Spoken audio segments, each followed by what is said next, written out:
Wir würden anfangen, ne? Ich muss noch mal ein Ding hier anmachen. Ist das an?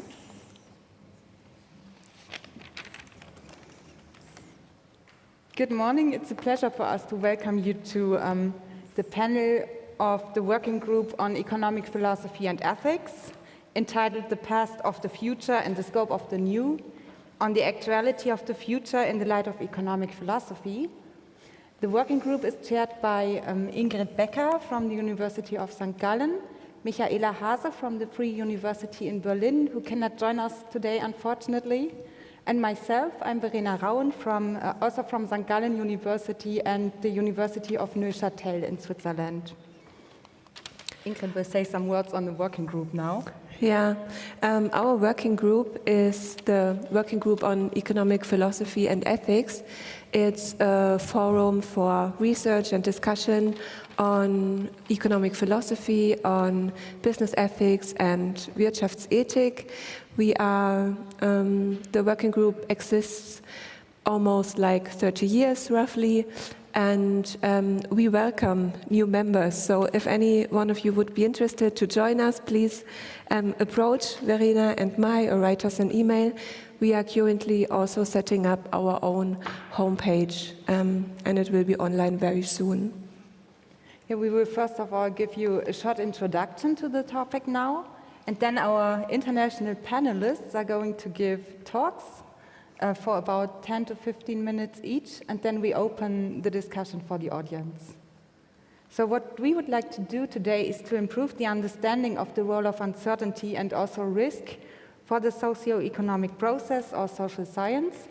And we want to point out that the economic process, as it is conceptualized in most economic theories, is counterproductive in solving many problems. We'd also like to highlight some of the resources that economic philosophy has to offer in order to deal with the concept of uncertainty. So to outline the problem, we have to consider that the future is always influenced by the past, or that there is, ironically speaking, a past in the future.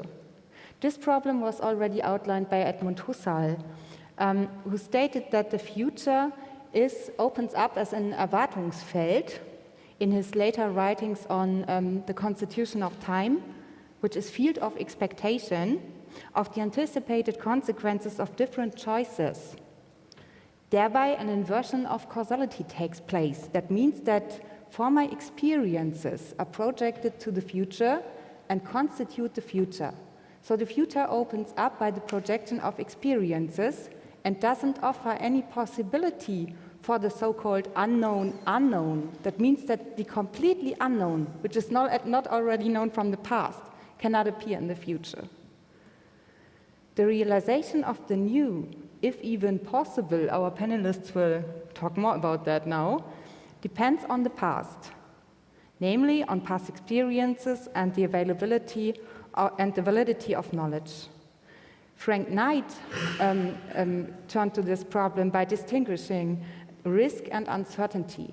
Risk is the concept which refers to past experiences, so that it doesn't doesn't really have a good consideration of this problem of uncertainty in form of the unknown unknown, while uncertainty represents the openness of the future, which cannot be part of anticipation or expectation. To make the problem a little bit more complicated, I give you a short citation by Frank Knight, quote, "The existence of a problem of knowledge depends on the future being different from the past, while the possibility of the solution of the problem depends on the future being like the past." End of quote. On the timeline, you can see in a very simplified form, I excuse myself for the economists in the room here, in a very simplified form, the model of expectation, which is to say that AT, as the expectation at the current moment, should correspond to the realization of the expectation in the future, which is ACT. Of course, here, the unforeseen event is not really considered, which is represented by the little flash there in form of uncertainty or the unknown unknown. Economic philosophy offers some concept to kind of deal with this kind of event and also strategies to cope with it. But it's always turned around this problem of the paradox of the future, that it has to be related somehow to the past. For example, the event, if it takes place, is already in the past, and when you start thinking about the event, you start reconstructing the causes that led to the event, and you recontextualize them and project former causes to the future again. So it's a recontextualization of the event, not really the new that you approach. Ingrid. Thank you. So our suspicion would be if when the future depends on the past, most economists and companies, especially the AI-driven ones, would say that's a good thing. So if the future is basically like the past. However, there are alternative views who would say that, yes, we can plan, but by planning we cannot we cannot control the future. One of these alternative views is offered by Elena Esposito, who would say that the open future depends on present decisions and actions, but it is not bound by them. And this also implies that with planning, with predictions, even with utopia, it doesn't necessarily follow that it will reduce uncertainty. It can even increase or, in a way, obscure the future and can increase uncertainty. An example would be the financial crisis in 2008, where a lot of risk modeling was going on, and it couldn't foresee the crisis and couldn't foresee what followed actually from the model applications. However, when the future is not yet, this also means that there is a space of opportunity and a space of possibility. And so we can plan and anticipate and foresee, but we should also be open, and we can also be open to surprises. And Elena Esposito would even say that we should multiply surprises and multiply the observation of surprises, because, or in order to learn from surprises, to face surprises, and to adapt in the process. And in that way, experimenting with strategies that help us keep the future open. And this also comes down to the role of paradoxes, and the paradox here, that they can be a kind of a resource, and they can be a starting point for analysis, meaning that with paradoxes, they can help us to critically reflect on and observe our ways of theorizing, of economic theorizing. And an example would be to observe how we in theorizing deal with the past. And there is one article, just to mention it, by Gümüşay and Reinecke, who are trying to test a kind of prospective theorizing, where they want to don't want to be constrained by the straitjackets of the past. And with this, I think we want to discuss this morning the possible approaches to the future, and we have two of the questions that will be addressed by the inputs of the panelists, and more will be addressed. The first question is, to whom is the paradox of the future relevant, and why is it relevant? Why is it differently relevant? And the second question is AR, or are other fields of applications, algorithmic forecastings, are they an expression of systemic economic power that narrows the options made possible by human agency, so that narrows our options in the here and now?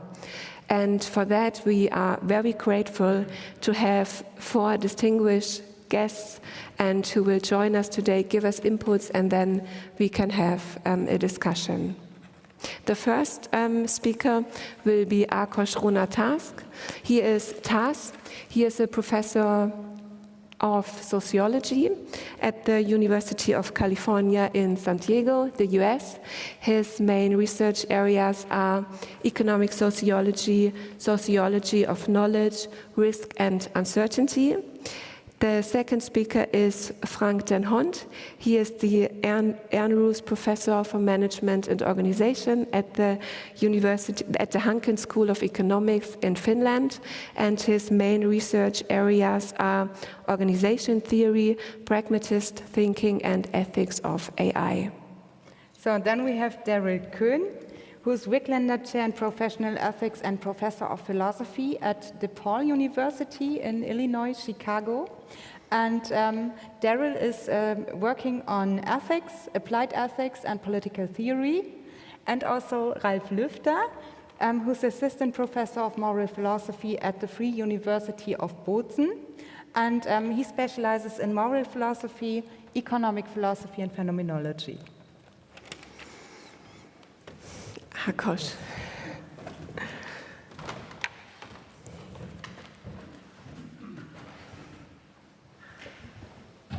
So first I would like to thank Ingrid and Verena and Michaela for organizing this panel and inviting me.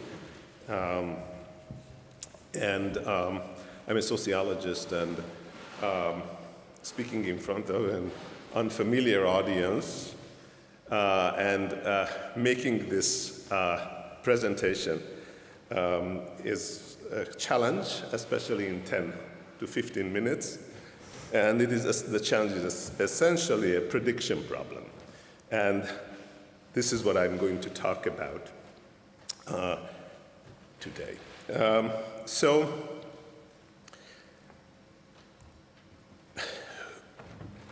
We are encountering a paradox. The IT revolution in recent decades has led to a widespread use of predictive technologies. And from large language models and robots to credit scoring, predictive policing, and higher education, algorithmic predictions based on mathematical data models are now pervasive, outperforming humans in spectacular ways. And here's just sort of a list of things that where predictive technologies are now growing by leaps and bounds, and I'm going to talk a little bit about credit scoring later on. But at the same time, we also see that despite these advancements, the world seems no more predictable. In fact, some may argue it is even less so. So my main argument is this. Predictive technologies, despite their successes, are mostly ill-equipped to predict the future. While they are sold as vast improvement over human predictions, new predictive technologies conflate predictions as pattern recognition with prediction as foretelling the future. Algorithmic predictions predict the future only if we can assume that the future is essentially like the past. Time, as in much of physics, has no direction, and that there is no agency. Then and only then can we make algorithmic predictions which mechanically projects past patterns into the future. So there are situations where these models actually predict quite well, but they are doing that only under very limited circumstances. So we can gain valuable insights from philosophy's response to the second scientific revolution more than a century ago. During that time, philosophers pushed back against scientific theories, such as Einstein's theory of relativity, that ventured into philosophical territories. Philosophers sought to reclaim the human life world as a significant source of knowledge, but was dismissed by science as flat world-like illusions with possible occasional utility. Concepts of time and agency were key battlegrounds, and the outcome was an uneasy truce, a life world separate from but equal to the scientific world, that resulted in the separation of the human natural sciences and the two cultures by C.P. Snow. And these are some of the protagonists of this debate. I especially Henri Bergson and Einstein sort of developed this conflict in great detail.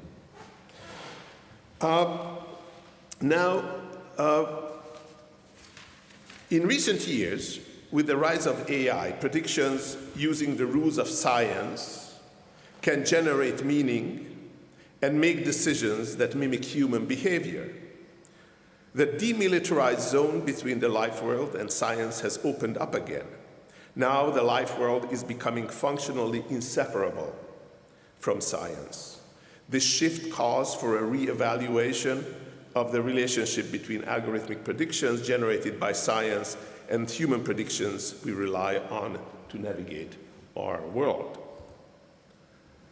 So there is this double meaning of prediction, which is actually encapsulated by the quote at the beginning of the first slide by Niels Bohr, which says, prediction is difficult, especially about the future. Because prediction, scientific prediction, is not about the future. And the two important pieces of difference is the way it treats time and agency. So in algorithmic prediction, time is mathematical. It is objective and homogeneous and independent of human perception. It consists of an infinite sequence of uniform, infinitesimal moments. Time in this view, like all equations, is symmetrical, meaning that past and future are fundamentally similar, much like left and right in space. A distinction of no importance. Time is considered the fourth dimension, functioning like space. Einstein called it after Minkowski space-time. In this sense, patterns identified in the past can be projected mechanically onto the future. The future is determined and knowable. By contrast, in human prediction, time is phenomenological, subjective, and heterogeneous. It's not an abstract mathematical construct, but the way we make sense of the world. Time here is fundamentally different from space, and it is asymmetrical, meaning that the past, present, and future are not interchangeable. The past is closed. While it is knowable in principle, it is unchangeable. The present is special because it is where action and perception occur. It's where humans can exercise agency. The future is open, uncertain, changeable, and negotiable, offering opportunities for truly novel outcomes to emerge. Agency is another aspect of where these two types of predictions differ. In algorithmic prediction, human agency is either absent or considered random noise. This means that the concept of free will is not factored into the prediction process. Human actions are viewed similarly to natural phenomena governed by discernible patterns and predictable rules. The idea is reminiscent of Laplace's demon, a philosophical concept suggesting that with enough data, correct laws, and infinite computational power, the future could be perfectly predicted. And we are getting very close to that because we are getting more and more data, our algorithms are more and more powerful, and our computational capacities are increasing enormously. In essence, algorithmic predictions are passive, merely reflecting patterns without changing the world they observe. So not even predictions have agency, not just humans, but predictions are also passive. In contrast, human predictions place agency at the center. The very act of defining and setting up a prediction is intentional and reflects human initiative. In this view, predictions are not just passive reflections of the world, but active tools that humans use to shape future outcomes. Predictions can become self-fulfilling or self-defeating prophecies. So few minutes that I have left, I would like to give you an illustration how this functions FICO is the credit score which is similar to the Schufa score in Germany. And it is an algorithmic prediction of future payment behavior for individuals. It's a number between 300 and 850. And if you can look, and the way it works is it is basically a function fitting. Originally it was a logistic regression function fitted to payment behavior as the dependent variable and a bunch of predictors. So it is described, the score is described as something that predicts whether people would pay in the future any credit obligation. It's a mathematical formula that takes the past and projects it into the future, and it is explained that this is done because past practice is the best predictor of your future. So time is mathematical, as the past is translational, is symmetrical to the future. Agency is ignored in the prediction. Motives or context for default is never considered. It doesn't matter why client missed payment or whether she was at fault. Signs of effort or improvement is ignored. Agency of scoring, of the scoring itself is ignored. Risk-based pricing is actually a self-fulfilling prophecy. If you have a low score, you are going to get a worse loan. If you have a worse loan, it is more likely that you are going to default. So it's a self-fulfilling prophecy, and it goes the other way around as well. Yet, ironically, credit scoring is a tool of responsibilization. It assigns sole responsibility to the borrower and her choices. So, in another article, I argue that FICO scores were partially responsible for the epic meltdown of the home mortgage crisis and the financial crisis of 2007-2008, precisely because FICO did not anticipate the fundamental shifts in the rule of borrowing, that is that the past is not really a good predictor of the future anymore, and it also ignored the agency of borrowers who game the system. And after 2008, actually, FICO had to redesign its entire scoring system because of this huge mistake. Well, there are lots of other ways of evaluating people's creditworthiness.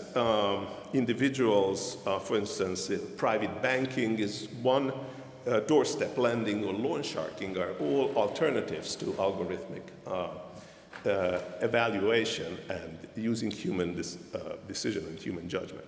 But to make this contrast even more obvious, I want to show you how corporations are evaluated for credit worthiness. Here, it is human prediction, and this is how Standard & Poor's describes credit ratings for corporations. It says, these are just opinions. This is our opinion. Since there are future events and developments that cannot be foreseen, the assignment of credit ratings is not an exact science. It is not a mathematical calculation anymore. And suddenly, we have this human uncertainty of the future. Fitch also says it is a collective work. So it is a collective decision-making process of humans that decide whether a company is creditworthy. Ratings are not facts and therefore cannot be described as being accurate or inaccurate. And of course, the US Securities and Exchange Commission's mandatory disclaimer is always there, which says, past performance cannot predict how an investment strategy will perform in the future. So here, time assumes and acknowledges an uncertain, unknowable future. Agencies considered not just in the assignment of the ratings, because the rating agencies actually negotiate and talk about leadership of companies, but also when they downgrade a company, they consider the fact that the downgrading itself can act as a self-fulfilling prophecy, something that would never occur to them when it comes to individuals. Agency is therefore a very important part of corporate rating. So let me sum up. So I wanted to convince you that there is a fundamental problem. I began by asserting that algorithmic predictions are displacing human predictions.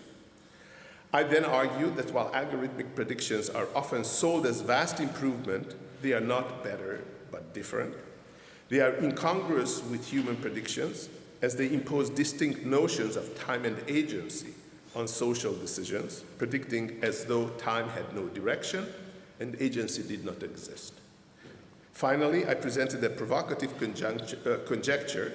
The mismatch between algorithmic and human predictions generates frictions and may introduce new uncertainties and risks.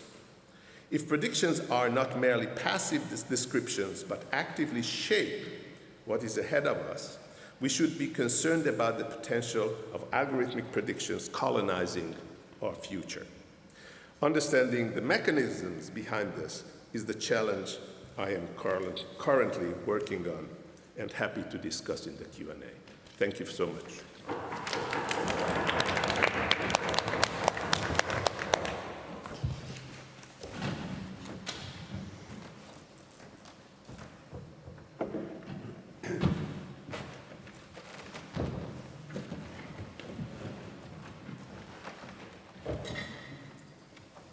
Thank you, Akash, for your intervention.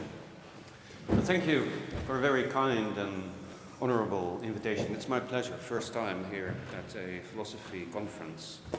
And if it is a philosophy conference, it should obviously be a German philosophy conference, right? So, I'll give you relatively quickly a few thoughts of mine on this theme. And I had to think of a title, so I thought, well, maybe I'll give you a kind of a pragmatist perspective on the past and the future, and conclude by suggesting that there might be a paradox of AI rather than a paradox of the future. So, I'll repeat what has been said before. We cannot know the future, at least not to the extent that knowing has any connotation of certainty or truth with a capital T. Well, we can refer to Frank Knight and his ideas about radical uncertainty. We can refer to William James and his understanding of the world in which we live as a sort of a buzzing flow where everything moves. But we can think about the future. No, I shouldn't say that. Not think about the future, but think about futures, about possible futures. And if you want to think about possible futures, I suggest that we need to consider a little bit about time and agency. And in this sense, there is a bit of overlap with what Akash just was explaining, and that is sort of obvious because we were asked to prepare and prepared independently from each other. So, regarding time, I think it is important to realize that we experience time as a sort of a continuity in our existence. What used to be is sort of connected to what will be, what will come. And at the same time, it will have changed to some extent, for whatever kind of reason. So in that sense, the old saying, "Pantarei," is probably still very much relevant today as it was a long time ago. And that has, well, I can explain it in a different way. So we have, at the same time, a bit of change and a bit of stability. We have similarity and difference. And in this understanding of both continuity and change, I think we need to understand change and stability as a duality, as the flip sides of the same coin. We may experience something as being stable, but that is probably a consequence of either change being irrelevant for what we're interested in, or maybe that the rate of change is sort of much slower for some things as context in comparison to what we are interested in. So time, here, a continuity, but change and stability at the same time. Similarity and difference at the same time as dualisms. We also need to think a little bit about agency. And here I like this quote by Susan Volker, who is inspired by Karen Barrett and her concept of the agential cut. So we partake in the occurring of the world, but we do not control it from an outside position. We're basically in the world, and this world develops on its own. But we have the ability, and I think that is a key concept of agency, to make an intervention in this flowing of the world. We can also go to Mustafa Imebaya and Anne Misha, who was American sociologists, wrote a huge article about agency. And they have a long quote, and I'll leave you to read it. What for me is important here is the interrelatedness or the interdependency, the interplay of habit, of imagination, and of judgment. And in this way, for them, there is no clear separation between past, present, and future. We live, obviously, in the present, but our present is a continuation from the past. And in this past, we can make choices towards the future. And I have a little bit more to say about this, in the sense that this agency for them has three different dimensions. There is a projective dimension, a iterational dimension, and a practical evaluative dimension. And in this projective dimension, they refer to this capacity of all of us to imaginatively generate possible future trajectories of thought and action in which we reconstruct our received structures of thought and action creatively, such that we end up being able to address our hopes and fears and desires for the future. We have a iterational dimension, which is, in their words, a sort of selective reactivation of past patterns of thought and action. And it is in this selective reactivation that we find continuity in social life and maybe also in ourselves. We can make choices about what is relevant from the past, what we want to bring along in order to step into the future. But doing so takes place in the present. And here, what they refer to as the practical evaluative dimension is relevant, in the sense that it refers to the sort of practical and normative judgments. And I think that the word normative here is utterly important in our reflection of what is valuable from the past, from how we have come to the present where we are currently, but also in thinking about how to extend that and how to change that in order to create a future that might be worthy of living. So we can summarize the article in this table. I don't want to have a discussion about every single cell here. The point of showing this table is to suggest that these three dimensions of agency, the iterational, the practical evaluative, and the prospective dimensions, are utterly linked, all of them, with both past, present, and future.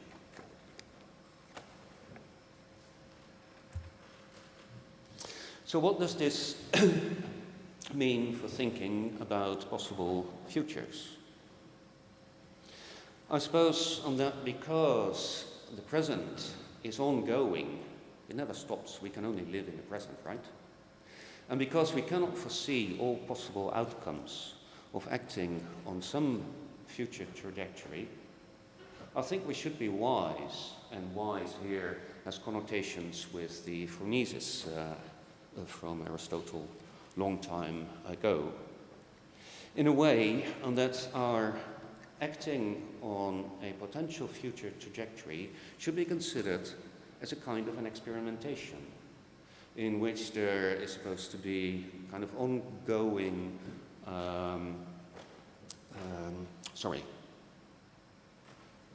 an ongoing reflection about how we are proceeding, with a willingness to step back and change course if it turns out to be that what is materializing in our action does not sufficiently address what we tried to accomplish, what we sort of hoped for to accomplish. And I think this is both relevant at the level of individual decision making, but also at the level of collective decision making, maybe even societal or political decision making. And in that sense, because of this practical and normative evaluation, I think it's important to realize, to remember, that agency is actually morally laden. We have sort of a responsibility on how to decide, what we decide, and how to continue and how to creatively reimagine patterns of thought and action, to use these words by Emibaya and Mission. So, if our agency is without this practical evaluative dimension, it turns out in this sort of thinking that agency is utterly irresponsible. And that is what I suggest is what we actually see most of the time when we look at artificial intelligence, whether that is machine learning AI or generative AI. On the one hand, if we think back just 2 years, almost 2 years ago, when ChatGPT was made available to the wider audience, and the instant hype, the instant craze that emerged worldwide, people jumping on this new sort of technology, is just one example of what you might call a hyper-focus on reconstructing the future.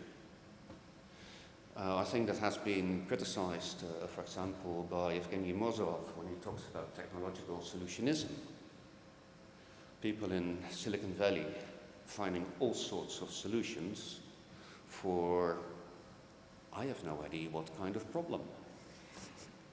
We might refer to this German philosopher from a Korean background, Byung-Chul Han, when he talks about das Glatte, this tendency that we have collectively, presently, to create a world in which there is no friction at all.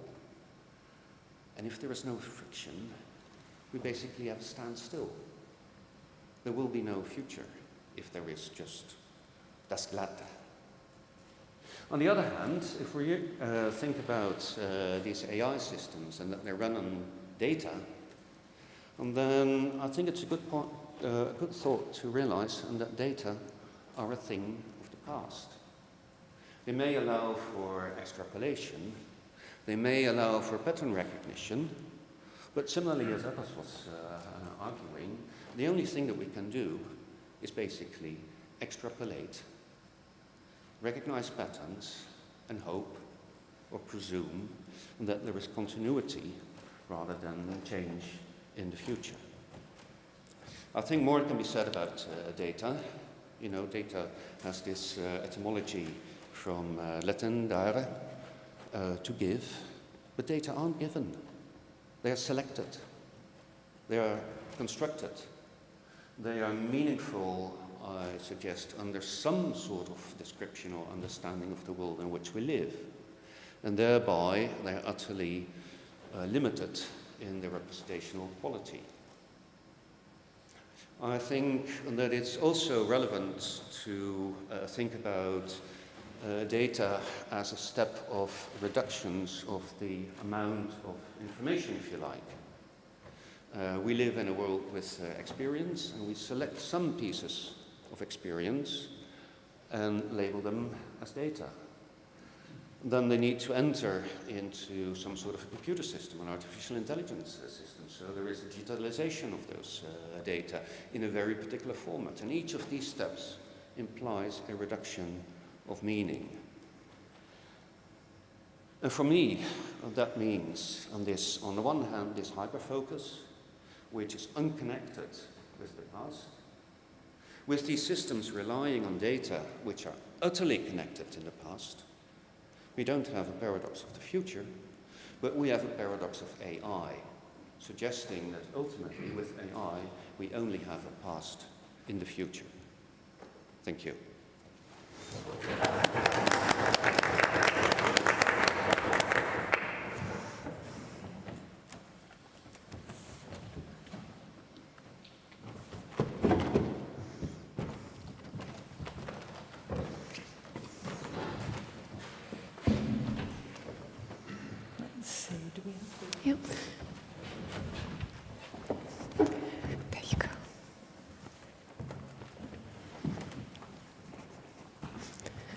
Morgen. My name is Daryl Koehn. Like the other participants, I'm extremely happy to have been invited to participate here in the conference. So thank you to Verena, Ingrid, and Michaela. I'm an ethicist. I was recently introduced at an American conference as an anesthetist. I hope I won't put you to sleep. I'll try not to do that.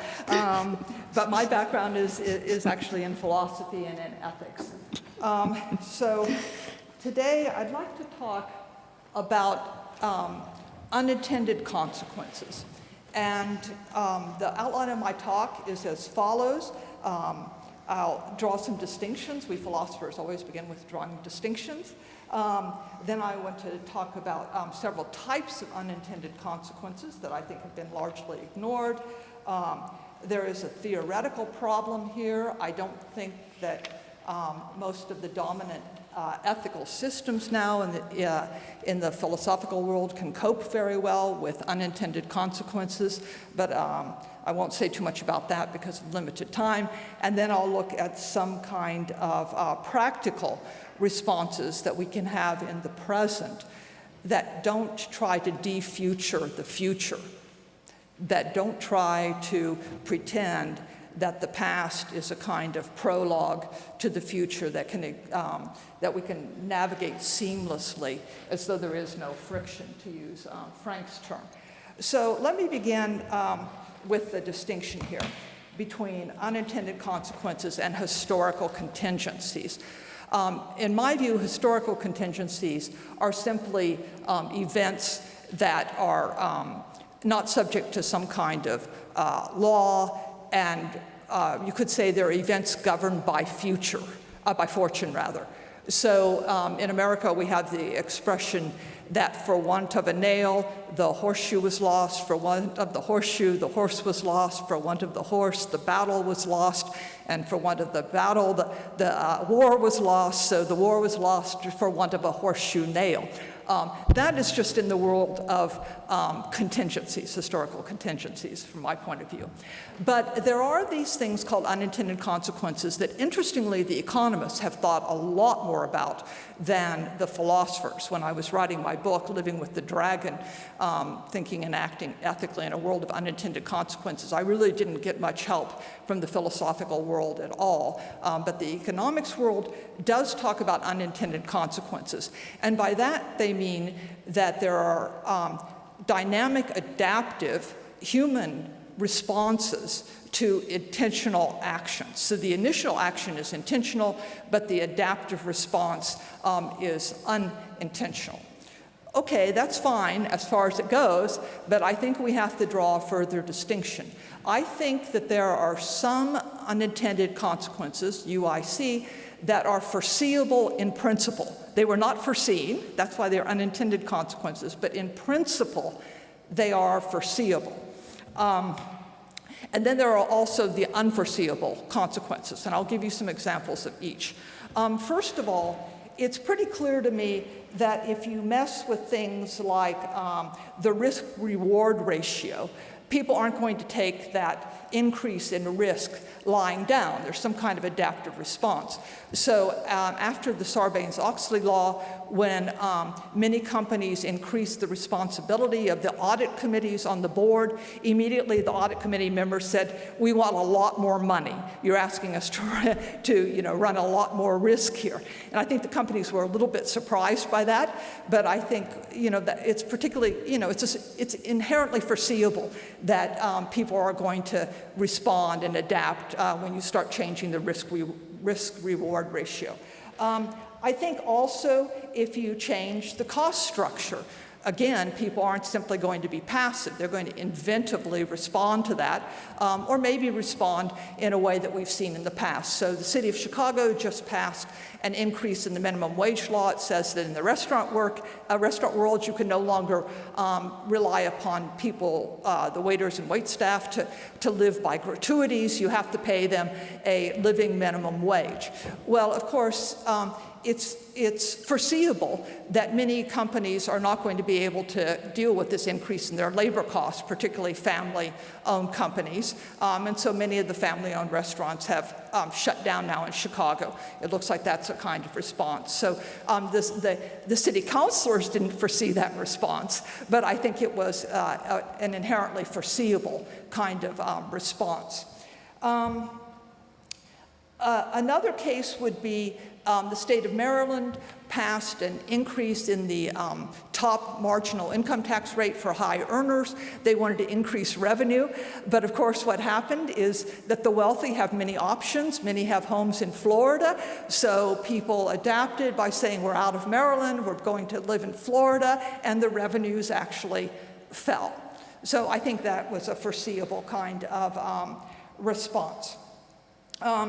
And one final case here, when the Obama administration passed a law capping executive salaries at $500,000, I immediately thought, we're going to see some adaptive responses here. And of course we did. Companies stopped moving from salary to increasing the number of stock options. Some companies just redefined who an executive is. Some companies pushed the executives down into the subsidiaries that were not subject to the law. So these are all foreseeable. So what are unforeseeable unintended consequences? I think these are responses that are maybe especially ingenious and maybe are a bit weird or so far out of what we've seen in the past that I really think that you can't blame people for not foreseeing these. So I'll give you some examples. You may remember a number of years ago, the toy company Mattel got into problems because they lost control of their supply chain in China. And they had foreseen that there might be a bit of difficulty for controlling the supply chain, but what they didn't foresee is that every subcontractor would subcontract again. So Mattel thought its supply chain was 3 deep, but in fact it ended up being like 25 companies deep. They had no idea. And they certainly didn't expect that these subcontractors would put poisonous materials into children's toys and lead to problems with lead poisoning. Another case, one of my favorite, involves the state of Vermont. The state of Vermont didn't like those big billboards too close to the highway, so they forbade these billboards. And of course, the human spirit takes over. So rather than having a big billboard, the companies that were alongside the highway just decided they would move their own signage onto their premise. And so now we have 30-foot-high gorillas, holding up a Volkswagen Beetle. For me, that's kind of unforeseeable, that we've never had gorillas, 30-foot gorillas along the highway before. Another case of that would be when American charities sent mosquito nets to Africa. Of course, their intention was to help people avoid malaria. What they didn't foresee, and what I would argue is probably unforeseeable, is that women in these villages took the mosquito nets and they said, oh, this looks like nice lace. They made wedding dresses out of the DDT impregnated nets, and then they wound up with serious skin conditions. And in some cases, the men took the mosquito nets and they thought, oh, these are really good nets, much better than we used to be able to make. And so they started fishing with these. They overfished because the small fish were now caught, and so then you had famine.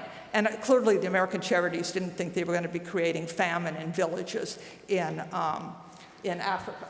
So let's come back to this question of the remainder of the talk. So at the theoretical level, I argue in my book that none of these standard moral theories cope very well with unintended consequences. So that should be UIC, with unintended consequences, either foreseeable or unforeseeable. And I show why there are problems with utilitarianism, Kantian deontology, and Aristotelian virtue ethics. I'd be happy to say more about that during the Q&A. It might be of interest to the philosophers, ethicists in the audience, but I'm not going to say much about that now.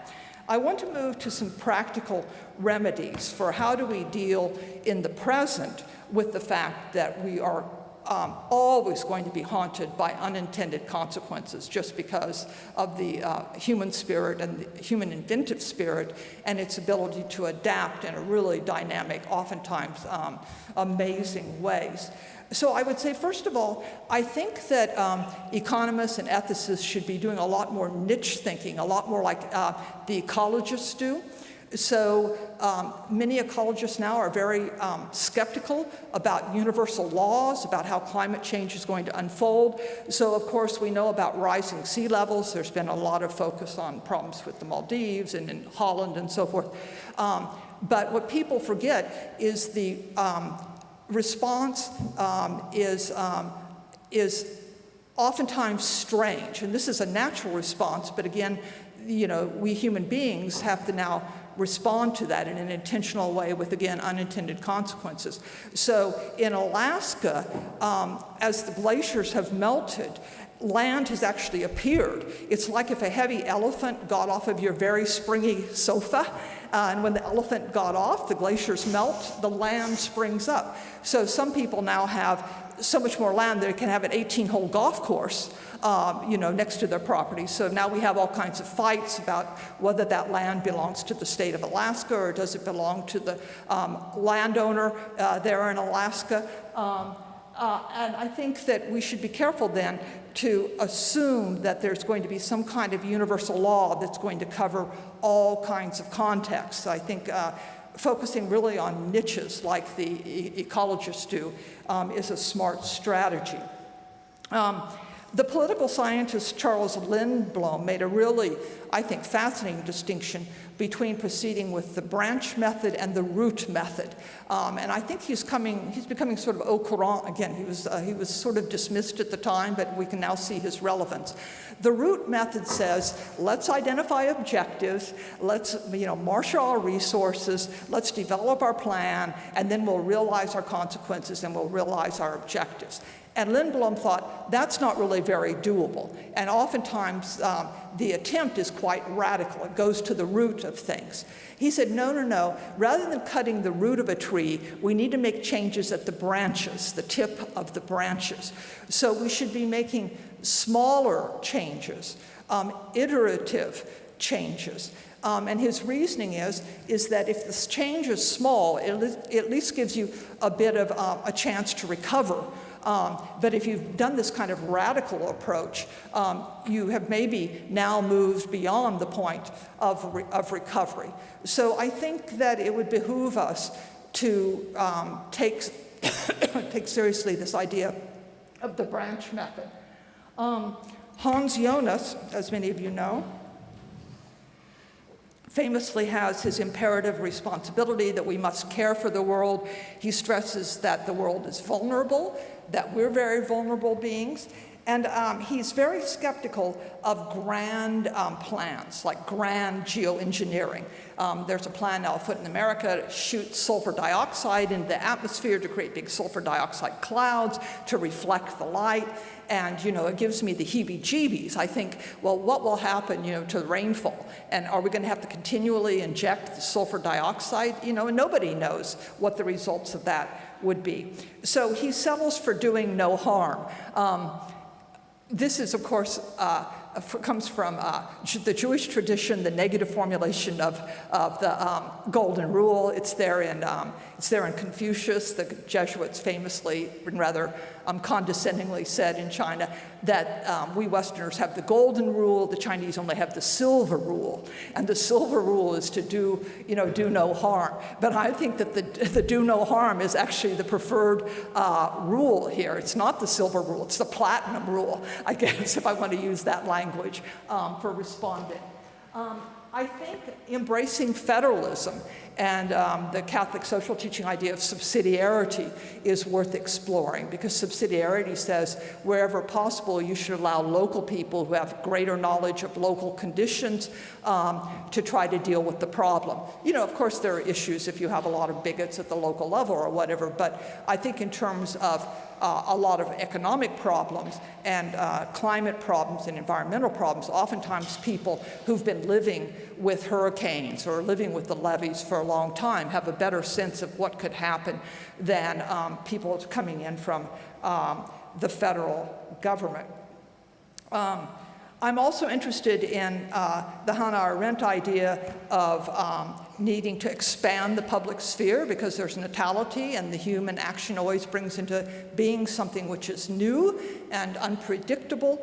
I think that we need to work on structures that become more inclusive. So you have a lot of different perspectives, to use Frank's language here, when you're having debates. Arendt famously loved the New England town halls that Tocqueville also liked, because she thought it was a great way to have a community all hear from different people. I think possibly thinking a little bit more about a craft ethic. You know, many people who work in the crafts are always dealing with unintended consequences. The material doesn't behave in the way in which they expect. Matt Crawford famously said, in the crafts, catastrophe is an ever-present possibility. So maybe there's something we ethicists could learn from people who work in the crafts. And another very interesting, I think, strategy that's being pioneered now in American corporations is something called planning poker. So let's suppose you run a company and you're rolling out a new product. So what you do is you bring together people from management, from the marketing department, from the IT department, from the accounting department, and you ask them to write down what they think the greatest problems or challenges are going to be going forward. And then you give them 100 poker chips, and you say, you put chips on the one, you know, that you think is most likely or that worries you the most. And so what happens is, you know, people place their bets, and then you come together, and people say, oh, well, the marketing people think the big challenge is going to be in the uptake of the product, but the IT people think there's going to be a huge problem with the software and glitches in the software. And so the people in the company begin to talk to each other, and they start, in a way, surfacing all these different issues that nobody has thought about. And if you can't think about it, you can't even really see your intended consequences very well, much less your unintended consequences. And this planning poker is done iteratively. So you have the initial bets, and then people listen to each other, and then they take their poker chips and they begin to say, oh, maybe I'm persuaded by the marketing people that that's going to be a significant problem, and maybe the accounting people say, oh, we're persuaded by the IT people. But I think this is a rather clever way of dealing in the present with the problem of the future. It's not an algorithmic approach. It doesn't require that you defuture the future, but it says in the present we need to really think about how little we know and get the best description possible of what's going on in the present. I'm also generally in favor of deciding court cases very narrowly. That's in accordance with Lindblom's branch method. We can use past cases. I think history can be useful, particularly when you're dealing with foreseeable unintended consequences, but you have to be very careful about extrapolation. There are new things under the sun. And I think, of course, incorporating empirical findings is really crucial here, so that you can make better judgments regarding the foreseeable unintended consequences, but also these serve as a kind of check on wishful thinking or drifting into cloud cuckoo land. So in New Orleans, they were thinking about an increase in the minimum wage, and then Hurricane Katrina hit, and they reran the numbers, and they said, well, what will happen now to our local economy if we raise the wages? We might increase the cost so much, and we're very vulnerable now. So they deferred the raise because they knew from past experience and economic data that it could be a very big problem going forward. So what does all this mean for economic thinking? I think it means, first of all, we need to get much better at factoring inventive, dynamic, weird, unexpected adaptations to choices. I think we should consider proceeding more incrementally and iteratively. We need to avoid the master of the universe thinking, the idea that there's one ring to rule them all, to use J.R. Tolkien's language. We should, we can check things by relying on qualitative deliberation with many, many participants, with many perspectives, as well as relying on quantitative data. Data, of course, is always given to somebody, so I think we need to think about how to make the deliberative space more inclusive. Maybe someone like Habermas could help a bit, but I think he's a little bit too mechanical maybe for dealing with unintended consequences. And then be wary of sweeping universal laws and try to adopt more ecological niche thinking. Thank you very much.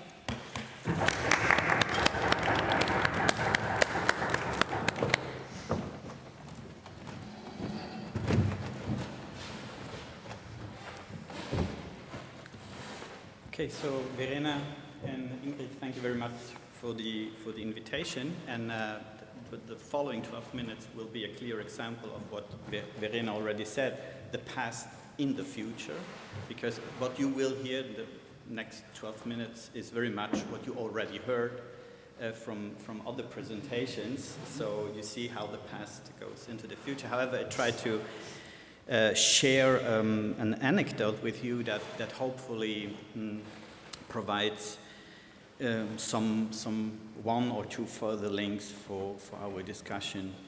An anecdote is said to be a short account of an amusing and interesting experience, and in this instance it's an interesting but less amusing experience, given that the circumstances that led to it have had a hard impact on the lives of many people, and also a hard impact on companies and even on states. So the anecdote details the experience of a group of economists who convened a conference at the British Academy in June 2009 in the midst of the last global economic crisis, to discuss literally a royal question. A royal question because a question was suggested by Queen Elizabeth II a few months earlier in November 2008 during her visit to the London School of Economics. And the Queen had expressed her concern that none of the economists present on that occasion had foreseen the impending economic crisis and had warned of it in good time in order to prevent it, or at least to mitigate its effects. So the Queen's concern, the Queen's question touches a sore spot, and we have already heard about it. In fact, at the latest since the crisis of 2008-9, economic theory has been challenged not only with regard to its capacity for anticipating contingent economic events and responding to them efficiently, but in its very manner of grasping and consequently acting upon economic phenomena in the first place. In the most general terms, we could say that economic theory is said to suffer from a reductive approach to economic phenomena. So the term economic phenomena is employed here just to denote phenomena that are relevant in the field or relevant to the field of economic theory, no more and no less. And one such phenomenon is, of course, the future, which in the context of economic theory, and we heard that also, is predominantly, if not exclusively, discussed in terms of uncertainty, and further then developed in terms of risk and opportunity. Risk as a potential loss, as a potential deficit, and opportunity as a potential benefit, as a potential profit. So the term reductive approach, on the other hand, presupposes that there is already something like a broader understanding, which with regard to the representation of the future in economic theory might even go beyond the dichotomy of certainty, uncertainty, and then in further consequence beyond the dichotomy of risk and opportunity. And this broader understanding is terminologically associated with the term, with the notion openness, the openness of the future. So now we may ask ourselves, do we have such a broader understanding of the future today, against the backdrop of which then we can speak about a reductive approach to future? And if so, what kind of understanding would this be? An understanding in the sense of a vague prescience, meaning an uncertain knowledge, or is it an understanding in the sense of a reasoned science, meaning certain knowledge? So this brings us, I think, to a sensible point, because the assumption underlying modern economic theory, and we could also say modern science in toto, is that knowledge is true if it can be confirmed with certainty. Conversely, uncertainty indicates a deficiency in knowledge and is therefore indicative of a lack of knowledge that has to be overcome if we wish to attain true knowledge. So in this respect, the way in which a scientific theory or economic theory deals with the future and its uncertainty is symptomatic of the way in which it deals with its own limits, where the lack of knowledge becomes manifest. So, as we see here, certainty is linked with true knowledge, and the lack of knowledge is associated with uncertainty. And this implies that scientific inquiry is predicated on a commitment to certainty, which in turn necessitates a methodological decision concerning what is in the first place. And this circumstance is what Nietzsche calls the victory of the scientific method over science, when method, and I do not go into that very much, but just a few hints from a comment Heidegger made on this sentence. Method here does not mean the instrumentum with the help of which scientific research treats a thematically determined domain of objects. Rather, method means the mode and manner in which the respective domain of objects is outlined in advance in their objectivity, which serves then as the basis on which certain knowledge about these objects can be established. So method means an anticipatory project of what is, which fixes in what regard only it can be investigated. And this regard is the computability of everything that is, in light of the commitment to certainty. Only what is computable is considered as truly effective, thus as certain, thus as the certain basis for a certain knowledge. Now, let's return to the economist's response to the Queen's concern. So you see it on your right-hand side. They say, the failure to foresee the timing, extent and severity of the crisis and to head it off while it has many causes was principally a failure of the collective imagination of many bright people, both in this country and internationally, to understand the risk to the system as a whole. So imagination, which is a very rich, inexhaustibly rich, philosophical, poetical term here, means the ability to engage with the future in a non-reductive manner. Ability to conceive of the future in a non-reductive manner, while the failure is the inability to engage with the future in such a way that its openness is preserved and not abolished beforehand. So, on the basis of this experience, taken into account what the experience of the economists is, what they express in the letter to the Queen, we could conclude that future-fit knowledge, future-fit economic theory origins from a future-fit knowledge, from a future-fit economic theory, future-fit in the sense of capacity of economic theory to operate efficiently in a practical setting. This kind of future fitness origins from a future fitness in the sense of the capacity to engage with the future as such in its openness, to conceive of the future as such in its openness. So just to sum up the experience of the experience expressed in this letter to the Queen, we could say that in the context of economic theory, the future appears as a phenomenon that involves risk.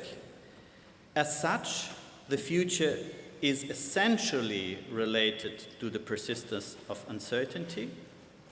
And in the context of risk theory, uncertainty is understood as a lack of knowledge and thus perceived as problematic, undesired, unwanted.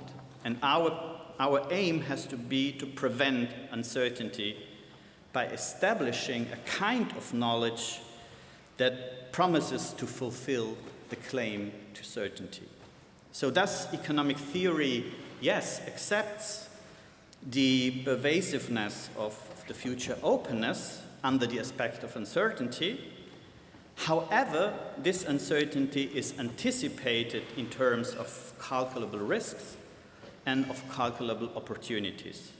And this is to say that in the light of the claim to certainty, the future is ab ovo conceived through risk and probability calculations, cited by order of preference, thanks to which then future events are anticipated as motives for investments, transactions, and credit.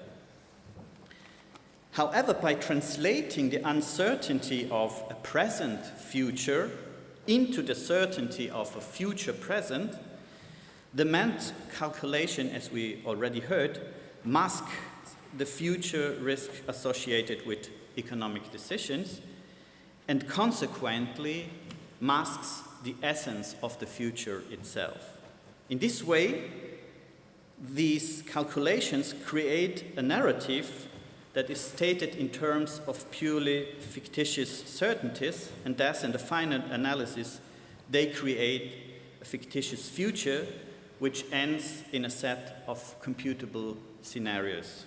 In other words, replacing the uncertainty of the present future with the certainty of a future present amounts to the abolition of the future itself. It is precisely this circumstance that in the letter to the Queen was identified as the failure of imagination.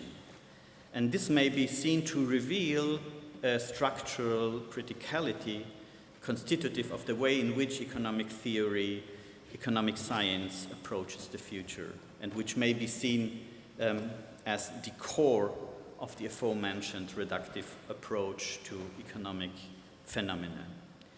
So, however, it is and it remains unclear what a broader understanding might entail, a broader understanding of the future might entail, and how it could be achieved. So, one avenue of questioning would be to consider the presuppositions that enable us to walk the line between the present future and the future present. So, meaning walking the timeline between the present future and the future present. In fact, one of these presuppositions is the conceptualization of time as a timeline, according to which our experience of the world appears to be arranged in a line of events, ordered according to the criterion of earlier and later. Now, if the said criterion cannot be analyzed further, if the said criterion cannot be analyzed further, as stated here in this short text from Albert Einstein, something like an absolute time has to be assumed. An absolute time is a time that subsists, that for its subsistence, for its existence, does not need man at all, since it would instead be an intrinsic property of the natural reality, a reality given and configured well before the appearance of man as a life form. Now, this seems to align with the common understanding of present in terms of the now, as distinct from the no longer now of the past and the not yet now of the future. Both past and future are defined by a negation, the negation expressed in the not now. So both future and past are defined by this negation of the present and organized along a timeline. So the challenge is to understand the interlocking of the time dimensions, for example, in the distinction between the present future and the future present. So this is the challenge when we stick to that kind of time theory. But as the philosophical tradition shows, time can also be considered as something that as such requires for itself to avail itself of the existence of the human being. So in return, the concept of absolute time has to be abandoned, if you are able to do so, and the present is no longer conceived as now, but the present is conceived rather as presence of things, the presence of things, the presence of others, the presence of ourselves. So accordingly, the future would no longer be understood as the not yet now, which might be represented in the actual now, but the future appears in the light of the presence of a concrete sense that, let me try to say it that way, that waits towards us for whether and how we expose ourselves to it or close ourselves off from it. This is to say that the presence of a concrete sense includes each and every time, so to speak, an openness that is to be decided. In other words, the presence of what is present requires a decision about what it was to be in the future, so that human being can relate to it.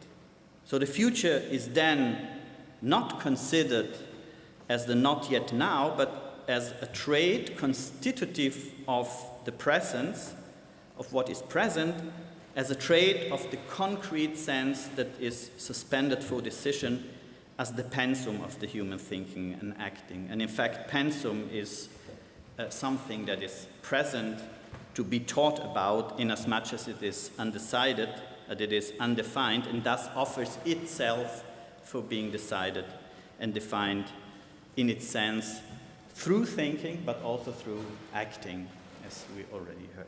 So, thank you very much.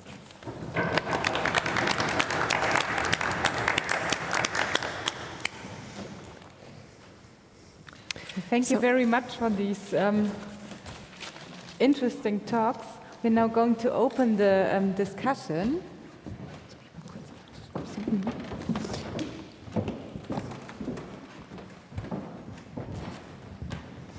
Are there any questions? Okay. Ja.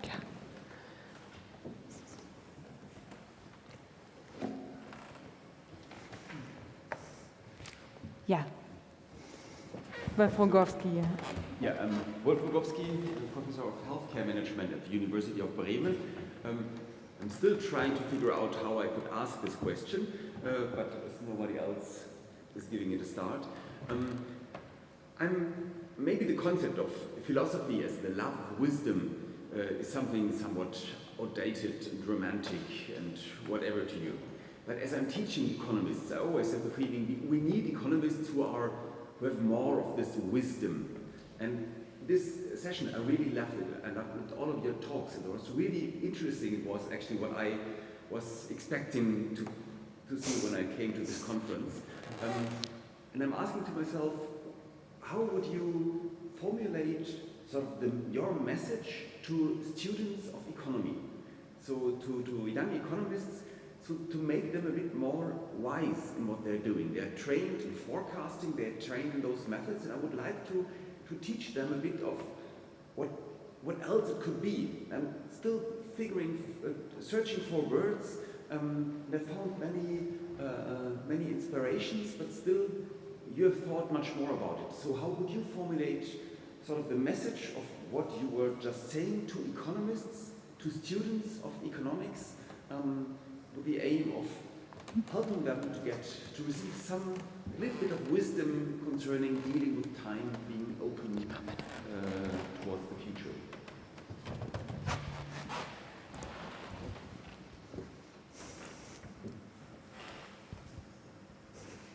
Who wants Should to I start? decide? Should I decide? Or Frank is jumping in. Thank you. That's a good question. I don't teach economics, so that's a first comment. Thanks, by the way, for the compliments, but I was disappointed, because if you come here and you hear exactly what you were expecting to hear, then we didn't do a good job, did we? Anyway, back to teaching economy students. I'm just thinking aloud, what might be done is to show them that there are many different traditions in economics, not just one mainstream thing. One thing might be to talk with them about the performativity of economic theory. And there is, what's her name, this American economist.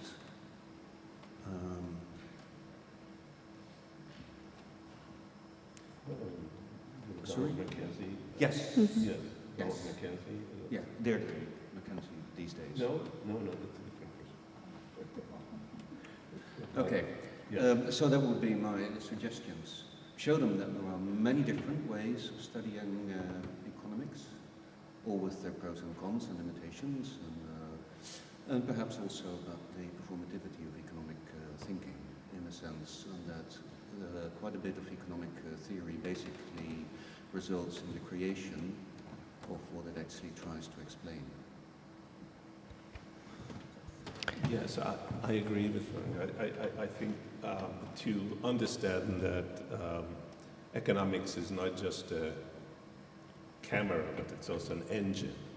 It is not just sort of taking pictures, but it is also creating. It's a creative force. It's very, very important. Another thing I think that's very important is to understand that we shouldn't be too preoccupied with our power of prediction, especially not localized predictions. Because if we do that, we are going to lose to algorithmic predictions. But there's huge literature from the 1950s on that shows that each time you pit humans against machines to predict, machines win. In all contexts, there are certain small exceptions, but by and large, with those exceptions discounted, algorithmic predictions, especially with the new developments, are extremely powerful.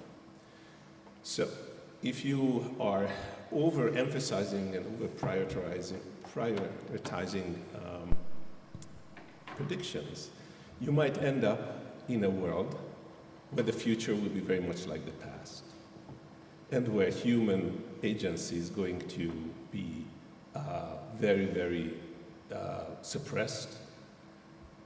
And once you realize that this is the world that is being produced, you also understand that this is about power. So you understand that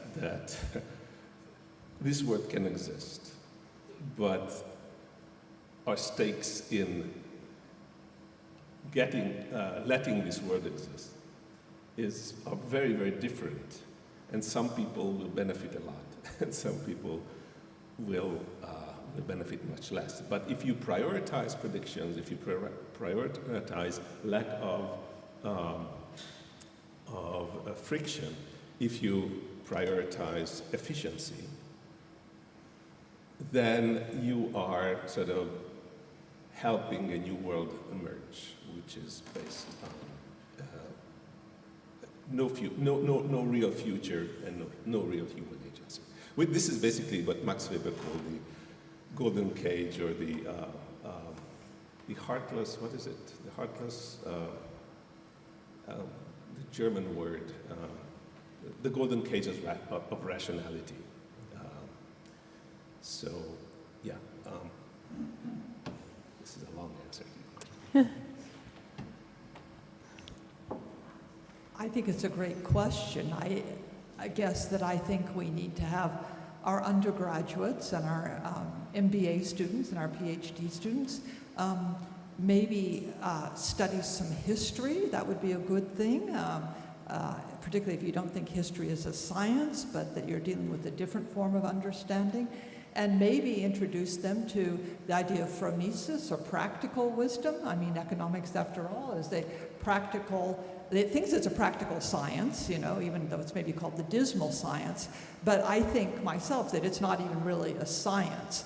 So maybe we need to get the economists to think more about almost more of an aesthetic judgment of the particular here. So, of course, the question is, what do you mean by wisdom? Do you mean, like, you know, a kind of scientific wisdom or a frenetic wisdom? And maybe distinguishing those different kinds of wisdoms in the different economic traditions would be useful. Yes. So insofar as I'm not wise, I can give no advice to you, but I think one direction would be to go towards the question-worthy, the questionability, to learn how to question important questions and not to have only answers. I think to learn how to make questions is one thing that philosophy students can learn. And of course, philosophy was born out of a certain kind of question, TSD, how something. So what is something? What is the nature? What is the essence of something? And my experience is, I'm teaching economic students, so my experience is we don't need to go so far to encounter immediately our limits. So when we ask what is time, it's different from conceptions of time. The conception of time is already a definition, it already has presuppositions, it already has implications. So the question, what is time, for example, or what is the future, immediately brings us to some aphoretic situation and to some instability. And to stay stable in this instability is something maybe with questions we are able to stand stable in this rather moving, not understanding, uncertainty, openness, all the things we heard today a few times. So this would be my answer. Thank you very much. Christoph Böhm. Can you pass the Yeah. dice? This wonderful thing. I hope this can be heard. Yeah, thanks for the talks, and it made me a lot of thinking. Therefore, it was not expected as what I've heard, and therefore allow me a bit of an immature question, because so much thinking and hear what you said. Predictability of the future, is there not already something, an underlying question below that? Because why do we want to predict, or why do we want to ask about the future? Think about cultures who can live from one day to the other, and they're used to that. So isn't there a question of capabilities? Is there a question of, can we cope with the cognitive dissonance here to allow changes? So what are the positions from changing? Who are the actors from changing what we have? So there are the concept of escaping from, or the concept of striving towards, and there are different ways and triggers of changing the current state. So this is my question regarding, isn't there an underlying assumption already in the question of, well, taking concepts around predicting or non-predicting of the future? To whoever wants to have this. So, in 1922, there was a famous encounter between Henri Bergson and Albert Einstein in the Collège de France. And Einstein presented his theory of relativity, which basically does not allow for any notion of past, present, and future, especially not a shared present. The idea of simultaneity is also out of the window. And so he presented this, and then Bergson rose and he tried to sort of critique it and sort of present a counter-argument. And at the end of which Bergson said, the philosopher's time doesn't exist. And in bad French. And so, and there Einstein joined a venerable philosophical tradition from Parmenides and the Eleatic school, Aristotle, all the way to MacTaggart, that argues that there is no time, that time doesn't exist. In fact, what you have is just sort of a series of things, and everything is sort of laid out, and this whole illusion that the future is open is just that, an illusion that we developed over millennia under conditions which don't apply anymore. It is like the flat Earth idea that works very well within a certain context, but it is clearly a useful but false representation of the world, and once you move beyond those, you are going to see that this is wrong. And we have to take this very, very seriously because what this wrought is extremely powerful. And it is extremely powerful. This sort of notion of time has given us an amazing tools, from the GPS navigation system to airplane routing to medical discovery. Just recently, you know. So, and all of these things are based on prediction as pattern recognition, and humans are not very good at, not very competitive doing this. So you are absolutely right that humans are the ones who have to set the goal. So what do we want to predict? This is something that requires human intention and human agency. But we have to be very, very careful to understand that in many cases when we take these things for granted, these are really decisions. So why do you want to know creditworthiness? Someone wants to know. It's a decision. It's a decision the way it is defined and the way that it is calculated. But we take this for granted. And I haven't seen big uprisings against FICO or SHUFA. But that's what FICO and SHUFA is doing, that it's sort of, there is sort of, someone made a decision and now this is working. And it is predicting locally very well. And of course, these local predictions often sort of come up against each other and they create all sorts of problems, as we've seen during the crisis. But because they work so well within the context, we always have to question the context and who decided what the context is and what the question is. Any other responses? Well, I take your question to be, why do we human beings want to even theorize about the future? Why not just live in the present like Buddhists or something like that? And I think that's really a serious question. And my answer is, it's because we want to control things.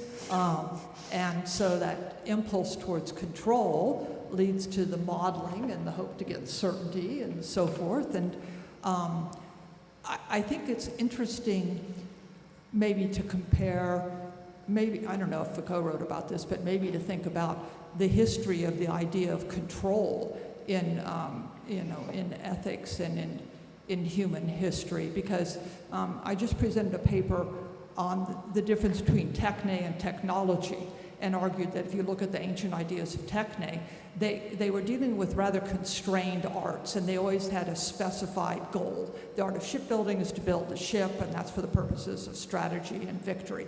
The art of medicine is to secure health, or at least do no harm to people's health. But now, in the world of technology, we've moved from some kind of objective end, where there's some kind of agreement in these arts, these techne, about what the end is, to something far more open-ended, where you have technologists inventing things, and they don't even have an end in mind yet. They don't even have the application in mind. They think, well, we'll just invent this, and then we'll find some kind of use for it. And for me, that really increases the chance of unintended consequences, because now you don't even have a focused goal that in a way limits your domain and your thinking. Now you're just simply saying, well, we'll throw this thing out there. I guess, can I ask a question of a panelist here? Because I have a question of Akos. I'm interested in the Chinese trust system, the credit trust system. I was in Shanghai a lot and got exposed to that. And on the one hand, I give the Chinese credit for saying that we don't just look at past history, that there are many people who don't have the assets to get loans, and we want to open up credit to people to start businesses and to improve their lives. So now they give credit to people if they help watch kindergarten children, or if they rake the leaves in the public park. You know, we can dismiss that, but I think it's a rather creative approach on the part of the Chinese. But what worries me is when you start now looking at all the contributions people are making in life, you have surveillance, and of course we have a lot of surveillance in China. So I'm wondering if you have any thoughts on how we can make things more niche thinking and more dynamic without triggering an increase in surveillance. So actually, I just happened to publish an article a couple of months ago on this topic. I co-wrote with a Chinese student of mine on this Chinese social credit system, which is indeed sort of modeled after the financial credit system in the United States. And it's also a prediction system that tries to predict the trustworthiness of every individual. Now, the Chinese announced this program almost 10 years ago, more than 10 years ago. And it was supposed to be completed by 2020, and it wasn't, and it is still not in effect. The dream was to have a number for everybody, one number. What we did was, with my student did the field work, went to one of these towns that developed this sort of pilot project and sort of observed what was happening. And it turns out that this system is just completely unwieldy. The system has 380 plus indicators. You get points, bonus points and malus points. Bonus points for raking leaves, malus points for not visiting your old relatives or your old parents. Everything has a point number. These points are assigned by people who are very afraid of their neighbors getting upset if they get points taken off. So there are very few malus points, there are also always bonus points. So in Beijing, they decided to sort of set a certain quota of negative points every year, which means that at the end of the year, everyone gets a lot of negative points, which then they erase from the system after you got. So what you have is a complete zoo. And this whole system is a complete zoo, and it doesn't work because it tries to do something that is impossible to do. It tries to create a single evaluation of a person that everyone agrees on. And this is impossible. This is just, doesn't work. And so this is where we are now. And, but, this is sort of a pipe dream, of course, of many countries to have this sort of system where you can predict everyone's trustworthiness, and it won't work. Any other questions by the audience? I think there were other questions before. No? No. Okay. Florian Krause. Go ahead. Yeah. Thank you so much from my side as well for this really great panel. I'm not sure if we... So I'm not really looking for an answer. Of course I am, but I don't think that there will be one solution. But I would be curious about your position on that. So what I think I've learned is then that future, or talking about future, is more talking about anthropology and in all its niches in a way. So how the concept of future then dwelled into how we see the world in a way, and how we create our theories in economics and so on. I still have this thing in mind that what makes us humans is our capability to react to abstract threats that we project in the future. How we use the idea of future with that. And then there is this elephant of doom in the room somehow that we somehow in our development, we know that. And we know that there are certain limits to how we can act, totally changing the way we live. So we know it all, but we don't really act on this. And I would be really curious, so I have some experience where I say, okay, I didn't think about certain power structures, that people who are powerful can somehow stop certain changes, or what we've done, for example, we've become quite efficient in using electricity, and this means we have tons of devices on us that all work quite efficiently, but as a total we use much more electricity today. And now we came up with AI, which uses a huge amount of electricity. So any thoughts of how to somehow operate the human being from the patient in a way? There might be some trends. Some people talked about Zukunftsvergessenheit in Heidegger terms in a way. So just try to blend this out. Obviously cannot be a solution if you know what the problems are in a way. But any thoughts about how to really break or use the cool concept we have about projecting and reacting to that? How to use that as a tool for us to, in a way? Sorry for that. You don't have to be sorry. It's not a solution. It's just like, thank you very much.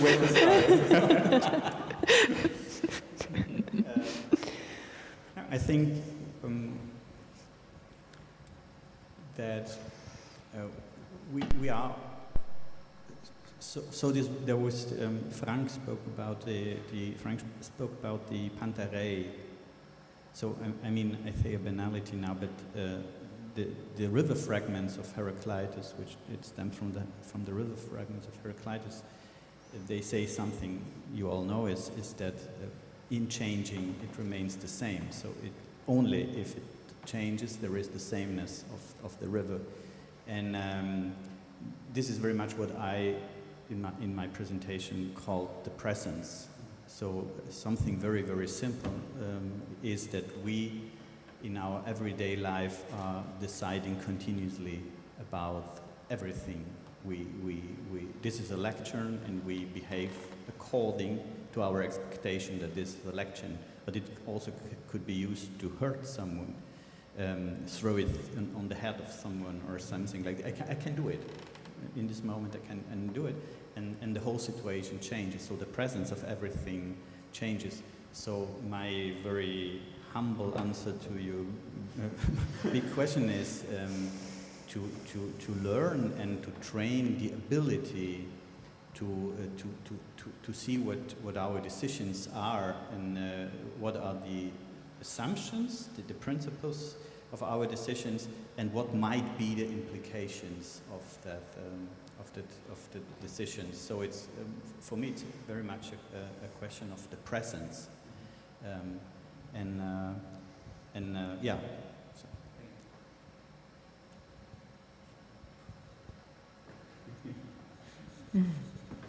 Yeah, good question. I think you presented this age-old problem of collective action, where individual choice might be kind of rational, but the aggregate outcome is irrational. So then there are no clear answers, I suggest. But maybe one point here is to bring it down to the level of the individual here, because I use this phrase of a hyper-focus on reconstructing the future. And I suppose that the aggregate outcome here is that individually, because there is a possibility, because there is a possibility of improving, of being more efficient, or using something that is new, we just have to do it. And I think one way to address this is to be a little bit more, let's say, modest about our needs. But maybe that's just hopeful, wishful thinking. Well, I guess I have a rather dark mind, perhaps because I have an MBA in finance, as well as a degree in philosophy. But I teach my business ethicist students that one useful thing to do is to follow the money.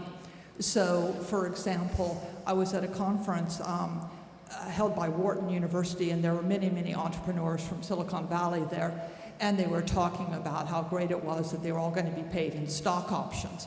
And, you know, I guess maybe it's the imp of the perverse in me, but the minute everybody is saying one thing, I start thinking, well, isn't maybe the opposite possibly true? So it immediately occurred to me, but of course, if you pay people in stock options, there's a tremendous incentive, this is the follow the money rule, to increase your earnings, to goose up your earnings, to make fake earnings so that your call options are now in the money. And that's exactly what happened. And there were two interesting things to me. First of all the entrepreneurs at the conference stopped talking to me after I asked my question about the danger of the earnings being fraudulent. But I also think that one has to be humble. So for me, that was a foreseeable consequence. But there's also kind of maybe an unforeseeable dimension. What I didn't foresee is that what would happen with these stock options is that these companies would backdate the stock options to an earlier price so that the stock option was in the money. So I think, one, you need to follow the money and think about that.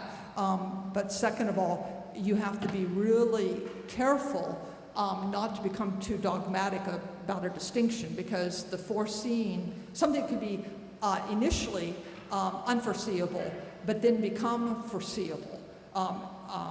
So if you want to take a real-life example again, there are these vending machines, and we all have the experience. You put your money in the vending machine, and the packet of potato chips gets caught.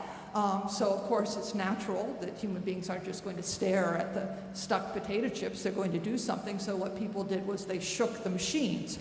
Well, the machines fell over people in the campuses, in the dormitories, in the workplaces, and killed a number of workers. So in America, of course, we litigate everything, so these vending machine cases went to court. And what was interesting to me about the history of these cases was initially the juries were all in favor of the company. They said it was unforeseeable that someone would actually try to shake the vending machines. But after you had a couple of these decisions publicized in the Washington Post and the Financial Times, then the vending machine companies started losing the jury trials, because people said, well, now, you know, maybe it was once unforeseeable, but now it's completely foreseeable. We know about all these cases. So we have to be really careful here about becoming too prideful about our ability to render judgments in these cases, because things are slippery and they move around, I think. I think follow the money is a very, very wise. So you might ask, you know, why is it that you, when you apply for a credit card and you are trying to borrow, say, 10,000 euros, you are put through this sort of computerized system, algorithmic prediction, and when a company is applying for 200 million, it is a committee that gets together and then they discuss it and they make a human judgment. The answer is very, very simple. Because corporations are much more powerful than humans, the key here is the money. What happens if there is a loss? So if there is a loss, for the individuals, the loss is paid by the other individuals. You are basically sort of spreading the risk across all your clients. You cannot do that when you have a few big borrowers. And so you have to be much, much more careful. You have to be much, much more hands-on, and you have to look at the character of the CEOs and the leadership quality and all of these other things that are very human. So it has to do with power, the relative power of the borrower versus the lender, and this is why we have to sort of be careful not to get into a world where all of us can be sort of crunched through these algorithms, because that's the first sign that we lost agency, lost power. And the Chinese example is a beautiful example of how human agency of the people who are supposed to implement this whole thing sort of is thwarting the system. All right, are there any other questions? All right. No more questions? Okay. Then we are really good in time, I would say. Yeah. And we are very grateful for this panel today, that you all put your thoughts into the futures, and that you were here and also put your thoughts into this. Last comment or question? Are the slides available? We can make them available if you would if agree. You want to. Yeah. Write us an email if you are interested. Yeah. Right. So, and also if you're interested in joining our working group, you're very welcome. Please contact us at any time. Yeah. Oh, and thank you for coming. Have a good day. Thank you to the panelists. And move on.